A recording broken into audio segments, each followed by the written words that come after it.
When Prince Harry agreed to sit down with Jake Tapper on CNN, the network expected a dignified conversation, maybe even a chance for redemption.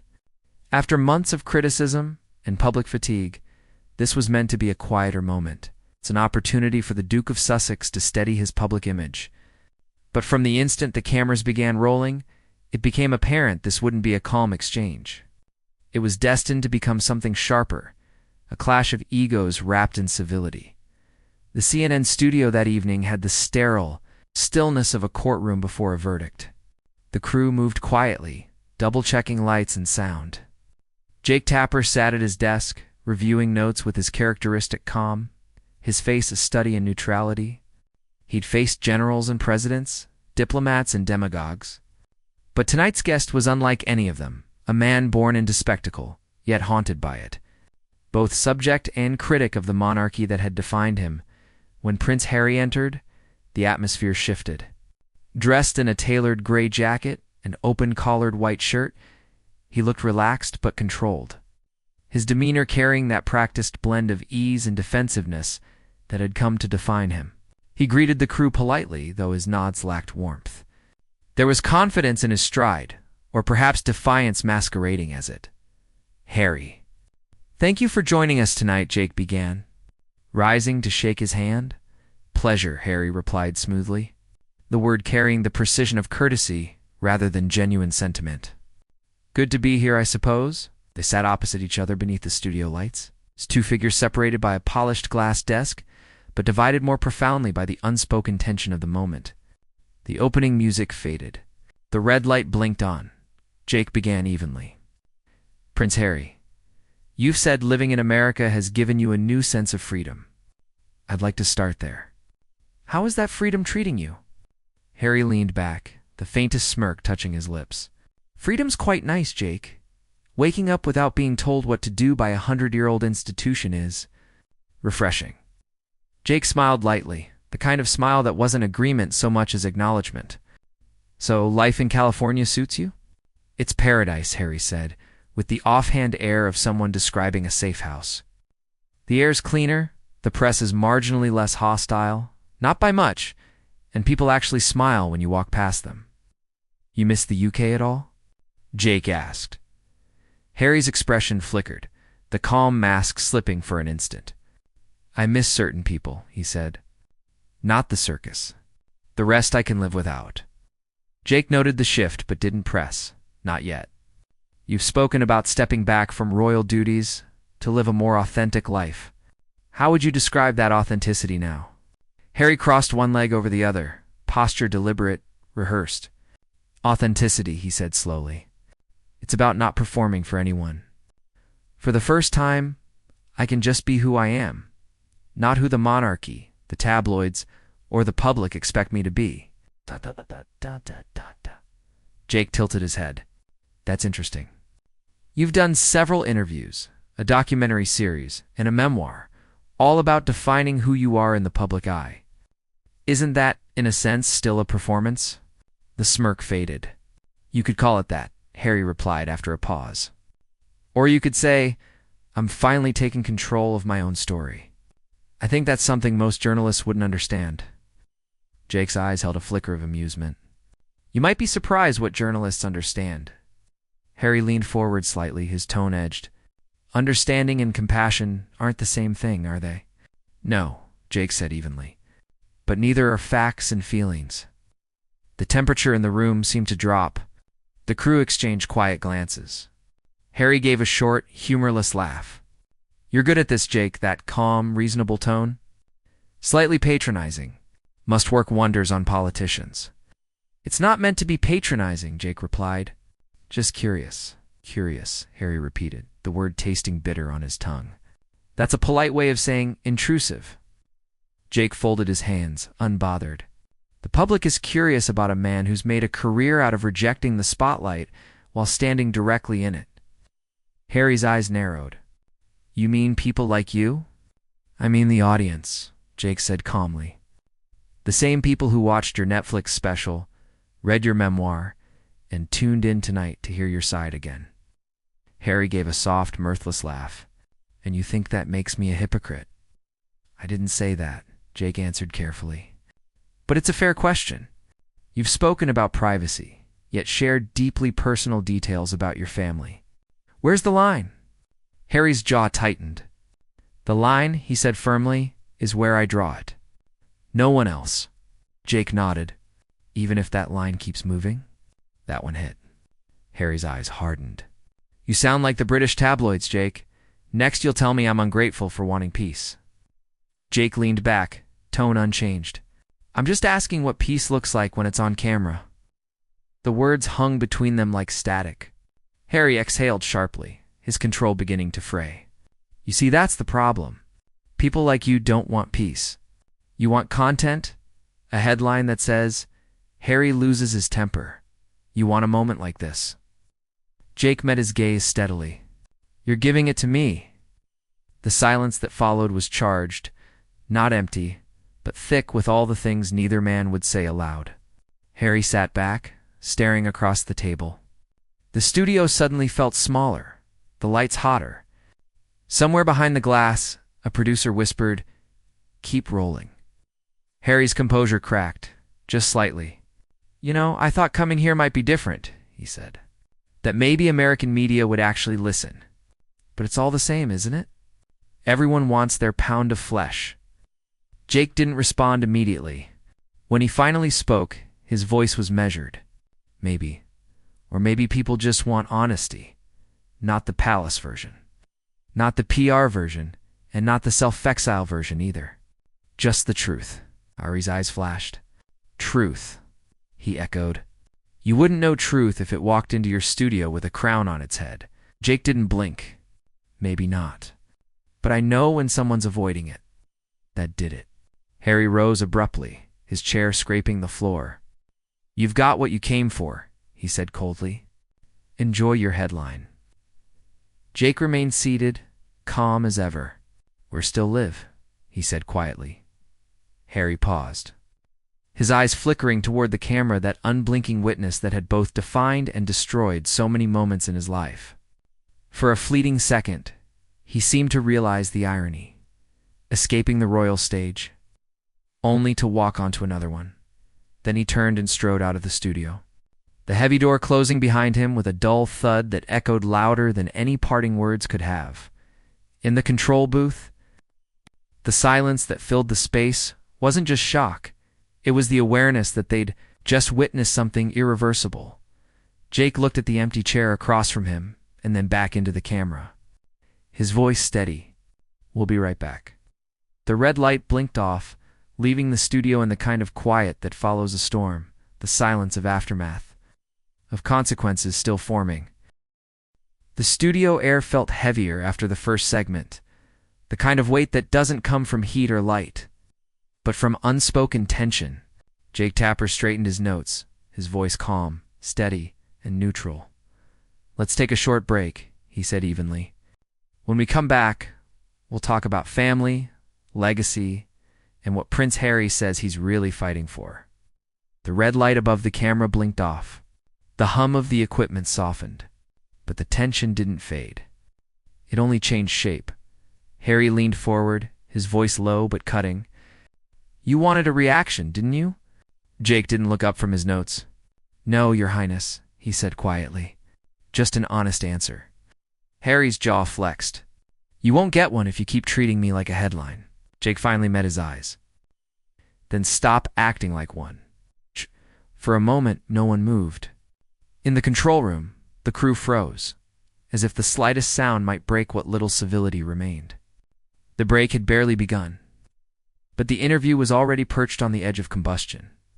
When the lights flickered back on and the countdown hit one, Jake's professionalism returned like armor. His smile was smooth, practiced. Welcome back, he said. We're here with Prince Harry, discussing his life, his work, and the choices that have shaped both. Hi. Nodded stiffly, his expression polite but cold. I hope we can keep this on track, he said with a thin smile. Jake ignored the jab. Let's talk about your family for a moment, he began, tone even. You've said you stepped back from royal duties to protect them. Do you feel that mission has been successful? Harry took a slow breath, his fingers tightening slightly on his knee. My family's safety is my priority.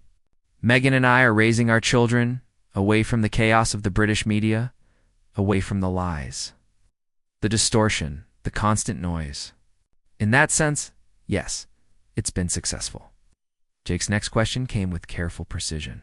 Do you ever worry, he asked, that by speaking so openly about your family, you've actually invited more attention to them? Harry's lips thinned. I find it fascinating, he said slowly, how people keep circling back to that narrative. I talk about my story, not my children's.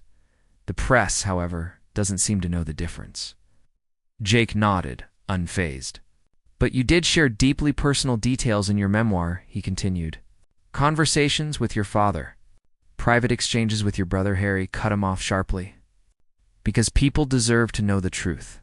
For years, the palace and the media painted me as unstable, reckless, disloyal. What was I supposed to do? Sit in silence while they sold lies about my life. Jake remained composed, though the line of his mouth tightened. Maybe not silence, he said carefully, but perhaps restraint. Harry's eyebrows rose. Restraint? After decades of being misrepresented? After watching what that machine did to my mother? The name lingered in the air, unspoken but deafening. Diana. Jake hesitated and asked gently, Do you think you're still haunted by what happened to her? Harry's face changed, subtle but immediate. Haunted, he repeated, his voice low. It's not an accusation, Jake clarified quickly. It's a question. You've mentioned her often, the sense of being pursued, misunderstood, trapped. Do you ever feel like you're reliving her story? For a moment, Harry didn't answer. His gaze drifted somewhere past the lights, unfocused, his expression unreadable. There was something flickering behind his eyes, not vulnerability. Exactly, but the shadow of a wound too familiar to name. Then he smiled. The cold kind. That's quite the psychological analysis, Jake. I didn't realize CNN had turned into a therapy session. Jake didn't return the smile. It's an honest question, Harry. Harry leaned forward, voice lowering. And it's an offensive one. You're implying that I'm broken because of what happened to my mother? That my entire life is some tragic sequel to hers? Jake stayed still, his tone steady but firm. I'm not reducing anything. I'm asking whether that loss shapes how you see the world today. Harry's jaw tightened. It shaped the way I see hypocrisy, he said, especially in the media.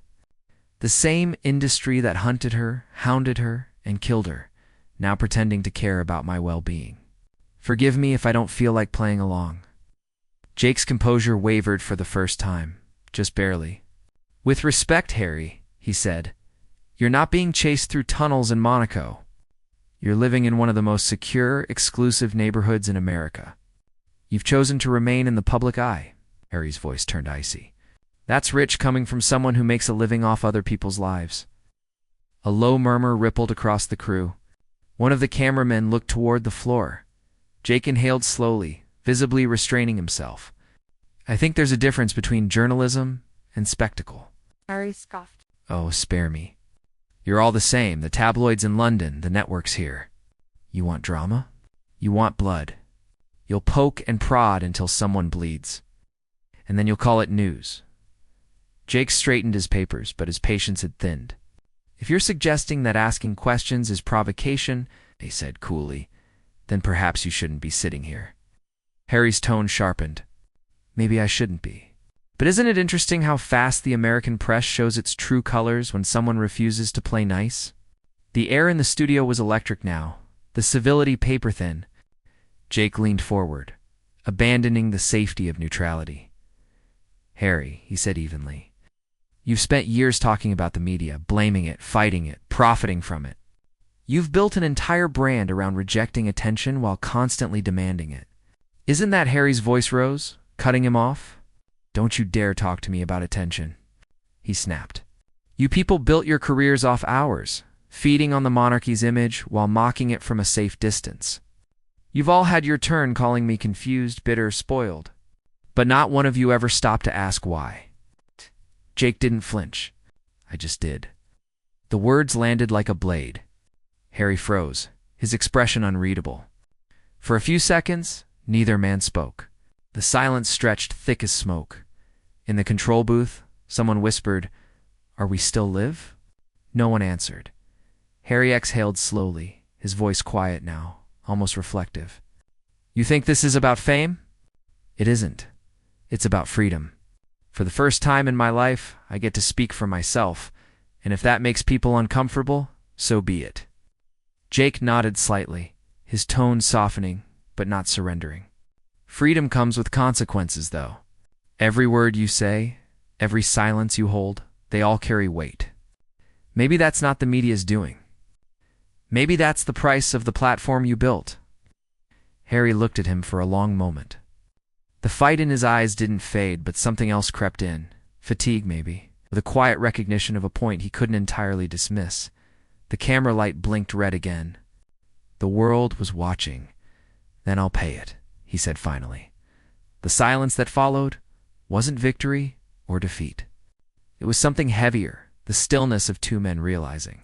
It crossed a line that couldn't be uncrossed, and somewhere behind the glass, producer whispered, "Keep rolling." Jake didn't flinch. His tone, calm but deliberate, held the kind of quiet defiance that carried more force than a shout. "Isn't that contradiction?" he asked. "Exactly what makes people question your sincerity?" The silence that followed was electric. Even the studio lights seemed to hum louder. Harry's breathing grew shallow, his jaw tightening as if he were physically restraining his response. When he finally spoke, his voice was low, but sharp enough to cut through the air. "You think this is some sort of act? You think losing my home, my titles, my privacy, all of it, was a publicity stunt?" Jake met his gaze evenly. "I think you've turned pain into a platform. And maybe that's fine. Maybe that's even brave. But when you step into the spotlight, you don't get to choose which questions follow you there." For a few suspended seconds, no one moved. The tension in the room was so heavy that even the camera seemed to hesitate, as if they, too, understood the line that had just been crossed. Harry's tone dropped icy, deliberate. "You're crossing a line, Jake." Jake's reply came softly, but with quiet conviction. "Or maybe," he said, "I'm just the first person you've talked to who didn't bow." The crew froze. No one dared to speak. A few technicians glanced nervously toward the control booth. Harry leaned back in his chair, eyes darkening, his expression unreadable, storm gathering behind royal restraint. "You think you're clever," he muttered. Jake didn't look away. "No," he said simply, "just doing my job." Harry gave a low, humorless laugh that reverberated in the confined studio. "You're going to regret that, and we'll both have something to talk about next time," Jake said evenly. But both of them knew there wouldn't be a next time. The segment break was seconds away, yet the air felt combustible. From the control booth, a producer whispered urgently, "Cut to break now, before this explodes on air." When the cameras faded to black, the crew exhaled in unison, like an audience released from a held breath. Yet even off-air, the energy between them simmered volatile, unresolved, dangerous. Minutes later, as the red recording light blinked back on, the third segment of the CNN special began. But the warmth that had once colored the conversation was gone. What had started as a polished interview had transformed into a duel. Jake Tapper sat perfectly still, hands folded neatly on the desk, posture controlled, every muscle disciplined into professionalism. Across from him, Prince Harry leaned back in his chair. His expression composed, but his eyes, those unguarded blue eyes, betrayed irritation. His voice was calm, but there was an unmistakable edge to it now, a warning beneath the words. Jake began carefully. "Before the break, you spoke about media intrusion and your desire for peace." His tone was measured, deliberate, almost surgical. "Let me ask you this. Do you think there's ever a point where that pursuit of peace becomes a pursuit of control?" Harry gave a short, dry laugh, though there was nothing humorous in it. "Control," he repeated. "Yeah, Jake, I think I've earned the right to control my own life. After everything I've been through, that's not control. That's survival." Jake nodded slowly, as if conceding the point, but not retreating. "I understand that," he said. But at the same time, your critics argue that you've used that same survival narrative as a brand. That it's no longer about peace, it's about staying relevant. Harry's eyes hardened. You mean the people who sit behind keyboards judging lives they'll never understand? His voice rose slightly, the mask slipping just a little. The same people who profit from my family's misery? Yes, I'm very concerned about their opinions. It's not about their opinions, Jake said evenly. It's about public perception. You've done a Netflix series, a memoir, countless interviews. People are starting to wonder, when does sharing your truth become selling it? Harry leaned forward slightly, his tone clipped. And there it is. The old cash-in accusation. You journalists can't resist it, can you? You twist stories for years, and when someone finally tells their side, suddenly it's exploitation. I'm not accusing, Jake replied. His voice was calm, steady, professional, but there was a quiet insistence beneath it. I'm asking. Same thing, Harry shot back, for a long moment. The two men just stared at each other, neither blinking, neither backing down. The silence stretched, thick and tense, till Jake finally broke it. Let's talk about your brother, Prince William, he said carefully. There were reports that tensions between you two have no... Harry cut him off immediately. I'm not doing this. I'm only asking if no, Harry repeated, sharper this time. You don't get to sit here and turn this into another soap opera. My family issues are not your entertainment. Jake exhaled quietly. Harry, you've already spoken about those issues publicly. You wrote about them in detail? I wrote about my experience, Harry interrupted. That doesn't mean I owe you or anyone an update. Jake nodded slightly, his voice taking on a subtle weight. Then help me understand. You've built an entire public identity around speaking your truth. But when someone asks you to elaborate, you call it intrusion. Isn't that a contradiction? Harry gave a short laugh, shaking his head. No, Jake. It's called setting boundaries, something your industry doesn't quite grasp. Ow. Jake leaned back, his patience visibly thinning. Boundaries work both ways, Harry. You can't demand privacy while Harry cut in again, sharper this time. While what? While existing? While speaking on my own terms? While monetizing that existence, Jake said quietly. The air seemed to drop 10 degrees. Somewhere in the control booth, someone whispered, "Oh my God." Harry's jaw clenched. For a moment, he didn't speak. Then, in a voice barely above a whisper, he said, "You think this is about money?" Jake didn't answer.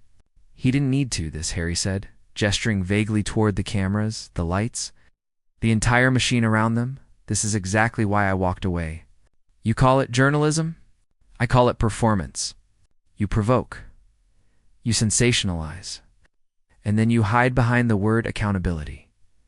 Jake's tone remained even, but his words carried precision. And yet here you are choosing to sit here, choosing to speak, choosing the performance.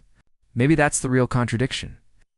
The words landed like a stone in still water quiet, but impossible to ignore. For the first time, Harry looked away. Not out of defeat, but reflection. Maybe, he murmured finally. Or maybe I'm just tired of being reduced to headlines. Jake gave a small nod. Then perhaps that's something we can agree on. The red recording light blinked silently above them. The crew watched, waiting for either man to break the uneasy truce that now hovered in the room. But neither did. They simply sat there, two men from opposite worlds, locked in a fragile moment of mutual recognition. And when the segment finally ended, the silence that followed was louder than any applause could ever be. While inviting cameras into your home, Jake finished, his tone calm but edged with precision. Harry's tone turned biting. And you can't pretend to be objective when you're clearly enjoying the drama. Jake's eyes narrowed ever so slightly, a flicker of steel behind professional restraint. I don't enjoy drama, he said evenly. I just don't run from hard questions. Harry smirked, but his words came out like sharpened glass. Of course not. You hide behind them. The remark landed like a slap. A few people in the studio winced. Others froze mid-motion. The crew fell silent again. Sound technician looked up nervously from behind the console, as if waiting for someone to call a halt that never came. Jake didn't respond immediately. When he did, his voice had shifted, lower, measured, with a calm that carried the edge of a blade. You know, I've interviewed world leaders during wars, survivors of atrocities, people who've lived through things they can barely speak about, and somehow they managed to answer without turning it into a performance. Harry's eyes flared. A performance? He repeated, incredulous. You think this is an act? Jake didn't blink. I think you've learned to turn every question into confrontation. Maybe that works in Hollywood, but not here. The air tightened. Harry's hands clenched around the armrests of his chair. This isn't about Hollywood, he shot back. This is about you trying to corner me. I'm not trying to corner you, Jake replied evenly. I'm trying to understand why you can't have a real conversation without making it about how misunderstood you are. Because I am misunderstood.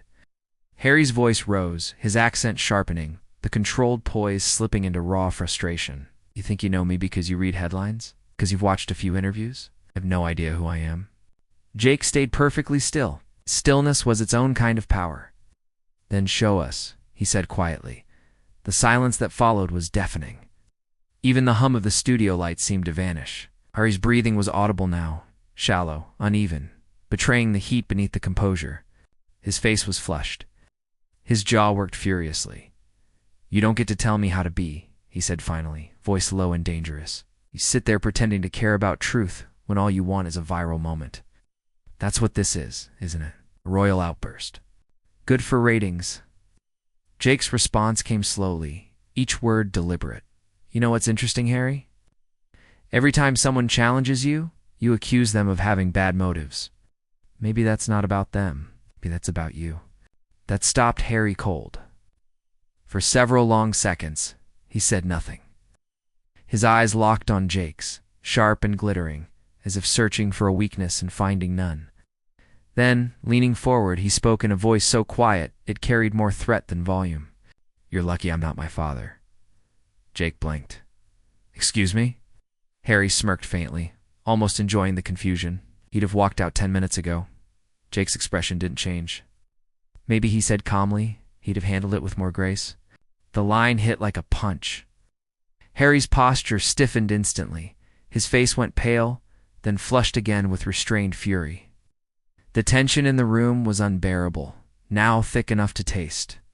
In the control booth, a producer mouthed cut, but the director shook his head. It was too raw, too electric to interrupt. Harry exhaled sharply through his nose, his glare unwavering. You've just shown everyone exactly what's wrong with the media, said his voice rising again, every syllable clipped with precision. No respect, no empathy, no understanding of what it's like to live under a microscope your entire life. Jake's reply was steady, even gentle at first, but his words carried weight. Respect isn't given automatically, Harry, not even to princes. It's earned. For a long moment, no one in the studio moved. It felt like the entire building was holding its breath. Then Harry stood abruptly. His chair scraped harshly against the studio floor, the sound slicing through the silence like a blade. You think you're clever? He said coldly, his voice controlled but trembling just enough to betray the storm inside. Not all you've done is prove why I left that entire world behind. Jake looked up at him, expression calm, almost sympathetic. And yet, he said softly, you keep walking back into it. The words landed heavy, final, undeniable. Harry's eyes burned with fury. This interview, he said, voice tight and formal now, is over. Jake didn't move, simply said, then so is the illusion. For a moment, Harry didn't seem to understand. Then the meaning settled, and his expression changed. Less rage now, more something deeper, wounded. His lips parted as if to respond, but no sound came out. The cameras were still rolling, capturing every flicker of emotion. Behind the glass, someone finally whispered, fade to black. But the director still didn't cut. Harry stood there, hands trembling slightly at his sides, the polished public image slipping for just a second, enough for the audience. The millions who would later watch this exchange, to see a man stripped of his script. Jake stayed seated, eyes calm, posture steady, the consummate professional who knew that silence sometimes said more than questions ever could. Finally, Harry took a breath, his voice quieter, almost weary now. You really don't get it, do you? Try me, Jake said. Harry shook his head. Talk about accountability, about truth. But you don't see people, you see stories. You see sound bites. And then you wonder why people stop trusting you. Jake nodded once. Maybe, but maybe people stop trusting you when they start realizing the story keeps changing. Harry blinked, caught off guard. For the first time, he didn't have a retort. The anger drained slightly from his expression, leaving something more human fatigue, perhaps, or quiet resentment. Do you even hear yourself? He asked softly. Do you know what it's like to have everything you say twisted? Jake looked at him for a long moment. Yes, he said simply. Every day. The words seemed to land differently, less as a challenge, more as an unexpected mirror. For a brief instant, the hostility broke. Two men, both scrutinized, both misrepresented in different ways, stood on the same invisible ground. But the truce lasted only seconds. Harry's shoulders squared again, his royal armor returning. We're done, he said finally. Jake gave a small nod. We were done, he replied quietly, the moment you stopped listening. Harry turned and walked off camera. The door closed softly behind him, leaving Jake alone beneath the hot studio lights. The crew exhaled collectively, a sound like a wave breaking. In the control booth, someone muttered, "That's going to break the internet." Jake didn't smile, simply straightened his notes, the faint hum of the lights filling the silence, and said to no one in particular, "It already has."